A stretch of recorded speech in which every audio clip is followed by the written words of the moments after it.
आज के टॉपिक से भी आप शायद हैरान रह जाएंगे कि तालिबान और एग्रीकल्चर। मतलब अभी तक तो हेडलाइंस में तालिबान के साथ सिक्योरिटी, जियोपॉलिटिक्स और सैंक्शंस की बात सुनते थे। अब अचानक चलो भाई खेती बाड़ी की बात करें, ऐसा क्यों? अगर आपको लग रहा है कि ये कोई फिल्म की कहानी है तो बिल्कुल नहीं, ये इंटरनेशनल डिप्लोमेसी की रियल स्टोरी है। आज हम समझेंगे भारत और अफगानिस्तान के बीच एग्रीकल्चर डिप्लोमेसी क्यों शुरू हुई। आखिर इंडिया तालिबान से बात क्यों कर रहा है? क्या इंडिया ने तालिबान को रिकॉग्नाइज कर लिया? और यूपीएससी में इससे कौन कौन से क्वेश्चंस पूछे जा सकते हैं?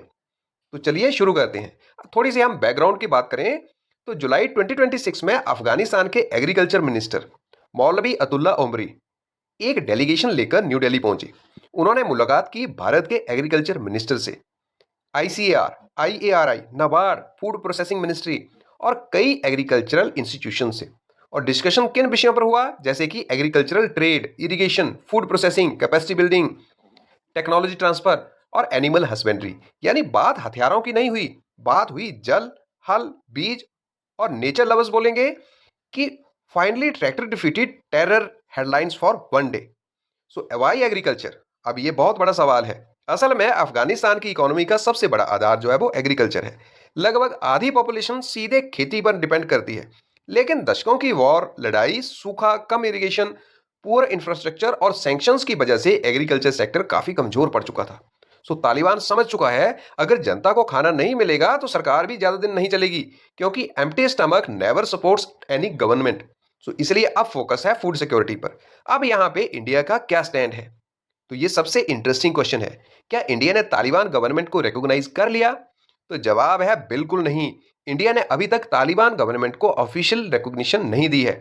लेकिन इंडिया प्रैक्टिकल डिप्लोमेसी फॉलो कर रहा है। इसको कहते हैं एंगेज विदाउट रिकॉग्निशन। मतलब गवर्नमेंट को ऑफिशियली एक्सेप्ट नहीं किया, लेकिन अफगान पीपल की मदद की जा रही है, हेल्प की जा रही है। इंडिया ने पिछले कुछ वर्षों में भेजा है wheat, medicine, vaccines, disaster relief और ह्यूमैनिटेरियन एड। क्योंकि इंडिया का प्रिंसिपल है पीपल फर्स्ट पॉलिटिक्स लेटर, यानी मदद अफगानिस्तान के लोगों की, ना कि किसी आइडियोलॉजी की।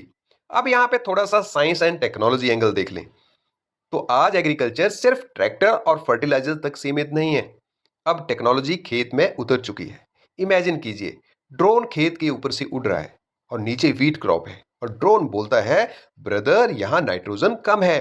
तो आज मॉडर्न एग्रीकल्चर में इस्तेमाल हो रहे हैं drone mapping, satellite monitoring, GIS technology, AI, precision farming, IoT sensors, climate smart agriculture, micro irrigation, hydroponics, cold chain technology, digital market platforms. So अगर अफगानिस्तान इन टेक्नोलॉजीज को अपनाता है तो प्रोडक्टिविटी काफी बढ़ सकती है। और यही क्षेत्र इंडिया शेयर करना चाहता है। अब इसकी स्ट्रैटेजिक इंपॉर्टेंस क्या है? तो इस एग्रीकल्चर के पीछे छिपी हुई है जियोपॉलिटिक्स। इंडिया चाहता है कि अफगानिस्तान स्टेबल रहे, और स्टेबल अफगानिस्तान का मतलब है better regional connectivity, less extremism, improved trade, food security और सबसे बड़ा नाम चबाहर पोर्ट का है। अगर चबाहर कॉरिडोर मजबूत होता है तो इंडिया सेंट्रल एशिया तक पहुंच सकता है बिना पाकिस्तान रूट इस्तेमाल किए। यानी कभी कभी एक बोरी गेहूं कई डिप्लोमेटिक स्पीचेस से ज्यादा पावरफुल हो सकती है। तो यहाँ पे यूपीएससी पर्सपेक्टिव देखें तो ये टॉपिक कई पेपर्स में पूछा जा सकता है।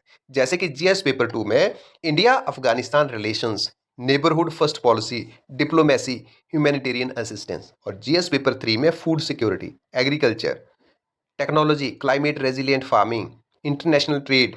और ऐसे टॉपिक में can agriculture diplomacy build peace? और अगर इंटरव्यू वाले क्वेश्चंस की बात करें तो should India engage with the Taliban without recognising its government?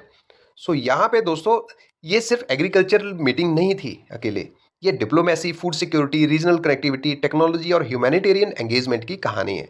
So India का मैसेज बिल्कुल साफ है, people should never suffer because of politics. और शायद एक किसान की मुस्कान कभी कभी पूरी इंटरनेशनल डिप्लोमेसी बदल सकती है।